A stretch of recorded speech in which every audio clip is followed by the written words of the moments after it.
ఏపీలో సంచలనం కలిగించిన కల్తీ మద్యం కేసులో వైసీపీ నేత మాజీ మంత్రి జోగి రమేష్ నాటకీయ పరిణామాల మధ్య అరెస్టైన సంగతి తెలిసిందే. తనకేం తెలియదని బుకాయించిన కనకదుర్గమ్మ గుడిలో ప్రమాణాలు చేసినా తప్పించుకోలేకపోయారు. అధికారంలో ఉన్నప్పుడు రెచ్చిపోవడం, ఓడిపోయిన తర్వాత ఎదురుదాడి చేయడం ఇదే జోగి స్పెషల్.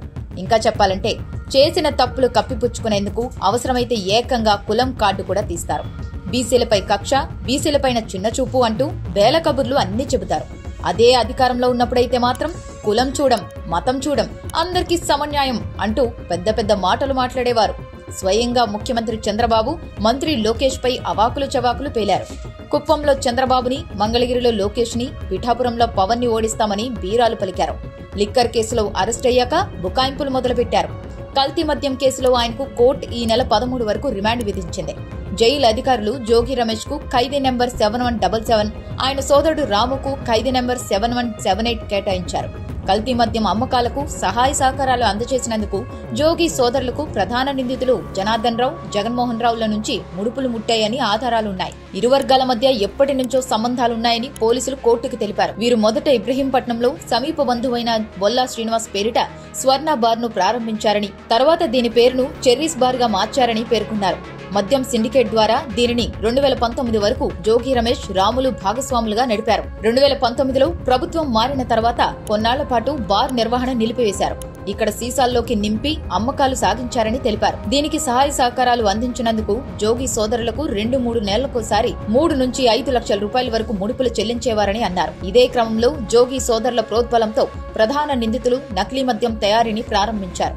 మరోవైపు కల్తీ మద్యం కేసులో జైల్లో ఉన్న మాజీ మంత్రి జోగి రమేష్ కి షాక్ ఇచ్చింది కోర్టు. జైల్లో తనకు ప్రత్యేక వసతులు కల్పించాలని కోరుతూ వైసీపీ నేత జోగి రమేష్ వేసిన పిటిషన్ ను విజయవాడలోని ఎక్సైజ్ కోర్టు తిరస్కరించింది. ప్రత్యేక గది, మంచం, పరుపు, బెడ్షీట్లు, దుప్పట్లు, ఫ్యాన్, పిల్లో, వైద్యులు సూచించిన మందులు, ఇంటి నుంచి భోజనం, వెస్టర్న్ టాయిలెట్ కు అనుమతించాలని పిటిషన్లో జోగి కోరారు.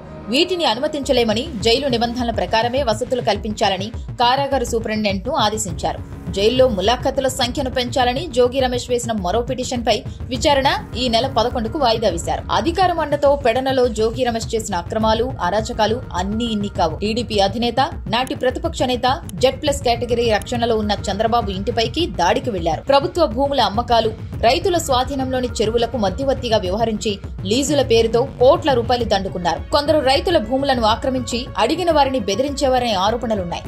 జోగి ప్రధాన అనుచరుడు శ్రీనివాసరెడ్డి తన భూమి ఆక్రమించారని, 30 ఎకరాలకు దొంగ దస్తావేజులు సృష్టించారని, జోగి ప్రోద్బలంతోనే స్టాంప్స్ అండ్ రిజిస్ట్రేషన్ శాఖ IG Ramakrishna, Bantumilli sub registrar సహకరించారని మంత్రి అనగాని వద్ద బంటుమిల్లివాసి రంగబాబు ఫిర్యాదు చేశారు. కృత్తివెన్ను మండలంలో రైతులకు పట్టాలు ఇప్పిస్తానని కారు చౌకగా చెరువులను లీజులకు తీసుకున్న జోగి అదే చెరువులను గోదావరి జిల్లా వ్యాపారులకు సబ్ లీజులకు ఇచ్చి కోట్ల రూపాయలు దండుకున్న ఆరోపణలు ఉన్నాయి. కృత్తివెన్ను మండలంలో మడ, ప్రభుత్వ భూములు ఏళ్లుగా రైతుల స్వాధీనంలో చెరువులుగా ఉన్నాయి. రైతులను మందు పెట్టి బినామీల పేర్లతో భారీగానే బొక్కేశారు. బంటుమిల్లి మండలంలో ప్రభుత్వ భూముల్లో చెరువుల తవ్వకాలు, భూముల అమ్మకాలు, మట్టి మాఫియా, మాట వినని పెద్ద రైతులకు విద్యుత్ కట్ చేసే వరకు అంతా జోగి రమేష్ కనుసన్నల్లో సాగిందని చెబుతారు.